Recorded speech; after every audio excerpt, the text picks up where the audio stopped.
नमस्कार। मैं कपिल एक बार फिर आपके सामने। जनाब, बिहार चुनाव खत्म हो गए। अब अगर आप मेरा 26 अक्टूबर वाला या 7 नवंबर वाला वीडियो देखेंगे तो आपको पता चलेगा कि मेरा प्रेडिक्शन यानी चुनाव को लेकर मैंने जो कहा था वो बिल्कुल सटीक था। देश दुनिया के सारे चैनल जो भी बोल रहे हैं, पार्टी वाले चाहे जो भी कह रहे हैं, मैंने तो घोषणा होते ही चुनाव की भविष्यवाणी कर दी थी। और देख लीजिए, मैंने जो कहा था वो एकदम सच और सही निकला। इसलिए मैं सबसे बड़ा ज्ञानी हूं। अजी मेरी तो छोड़िए, चुनाव और काउंटिंग के दिन मैंने, यकीन मानिए, 1 मिनट के लिए भी, 1 मिनट के लिए भी कोई रिजल्ट, कोई चैनल देखा ही नहीं। भाई पहले से रिजल्ट पता हो तो देखने का फायदा भी क्या था।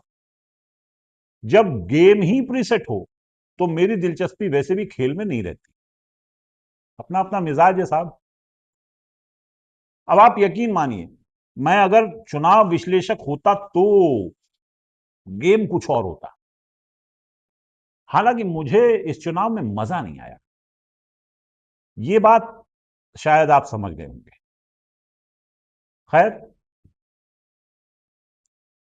मुझे मजा आया चुनाव के बाद, बल्कि कहना चाहिए कि अभी मुझे मजा आ रहा है चुनाव के बाद। और यकीन मानिए, ये मजा अभी आता ही रहेगा, कुछ दिन तो आएगा।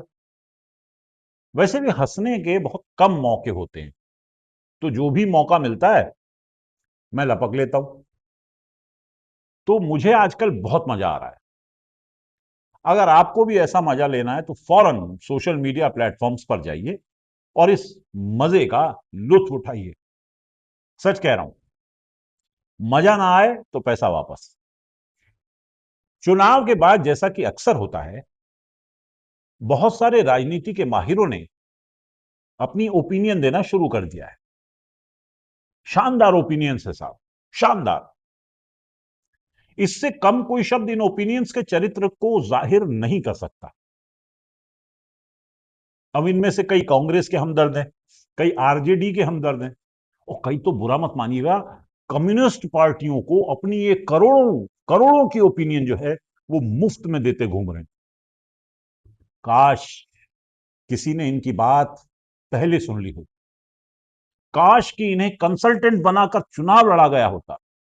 काश काश इन्हें कोई पार्टी को दिशा देने के लिए तैनात कर देता। आप यकीन मानिए, अगर इन लोगों को जिम्मेदारी दी जाती तो ये पार्टियां जो हार गई हैं वो झाड़ तोड़ बहुमत से जीतती। मुसीबत तो यह है कि किसी ने कभी इन विद्वानों की राय पर ध्यान ही न दिया। इनमें से कुछ तो ऐसे लाल बुझक्कड़ हैं कि कांग्रेस, आरजेडी और वामपंथी पार्टियों, माने सबके लिए इनके पास इलाज है। कांग्रेस ने जमीन पे काम न किया, आरजेडी ने अपना बेस नहीं बढ़ाया, और वामपंथी पार्टियां अब वामपंथ से हट गई हैं। ऐसे सारे दोष इन्हीं इन पार्टियों में अब दिखाई देने लगे हैं। अब ये विद्वान जो हैं, जो लगातार कई दशकों से जमीन पर काम कर रहे हैं, इनके बहुत सारे दोस्त हैं। यकीन मानिए, आरजेडी और महागठबंधन की सारी पार्टियों के जितने वोटर रहे, उनसे भी ज्यादा इन राजनीति के माहिरों के पर्सनल फ्रेंड हैं साहब, जो इनके जमीनी काम के दौरान इनके रहने खाने का इंतजाम अपने इलाकों में करते हैं। इन्हीं सदा सजग दोस्तों से इनकी बातचीत इस पूरे चुनाव के दौरान होती रही, जिन्होंने न सिर्फ इन्हें पल पल की खबर दी, बल्कि काउंटिंग के दिन से ठीक पहले इन्हें असली वास्तविकता भी बता दी, जिसकी वजह से काउंटिंग के ठीक बाद इन्होंने अपनी ये विशेष राय फेसबुक पर, ट्विटर पर, जिसे अब एक्स कहते हैं, यूट्यूब पर, जहां ये लोग वीडियोस बनाकर डालते हैं, वहां वहां डालनी शुरू कर दी। और इनके हजारों फेसबुक फॉलोअर्स या लाखों यूट्यूब फॉलोअर्स ने इन्हें और इनकी राय का आदर किया, उसे सर माथे पर बैठा लिया। एक साहब ने तो घोषणा कर दी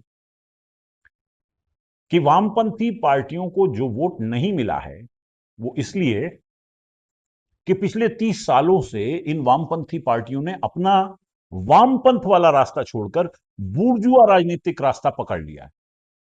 और अब जनता जो है इन्हें इसलिए वोट नहीं कर रही क्योंकि जनता नहीं चाहती थी कि ये बूर्जुआ राजनीति का रास्ता पकड़े।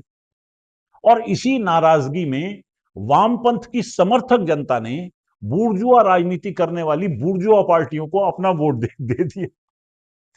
गजब का तर्क है साहब, और गजब के ज्ञानी हैं ये भाई साहब जिन्होंने ये तर्क दिया है। एनी हाउ, एक दूसरे साहब भी हैं,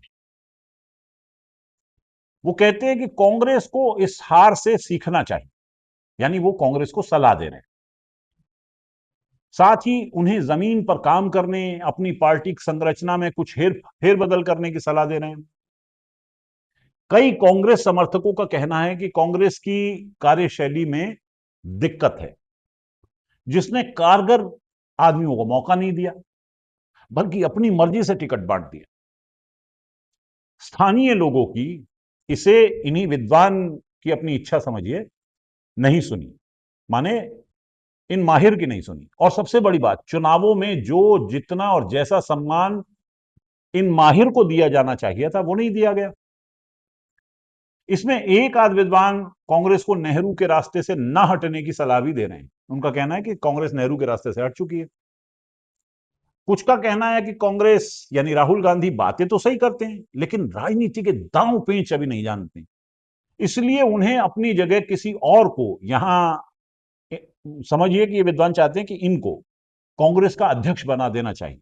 फिर देखिए कांग्रेस कैसे 2 दूनी 4 की जगह 2 दूनी 16 की रफ्तार से तरक्की करेगी। हमारे कुछ बहुत ही विद्वान साथी हैं जिन्हें लगता है कि हां, राहुल गांधी ने यह तो सही कहा कि वोट चोरी हो रही है, चुनाव आयोग धांधली कर रहा है।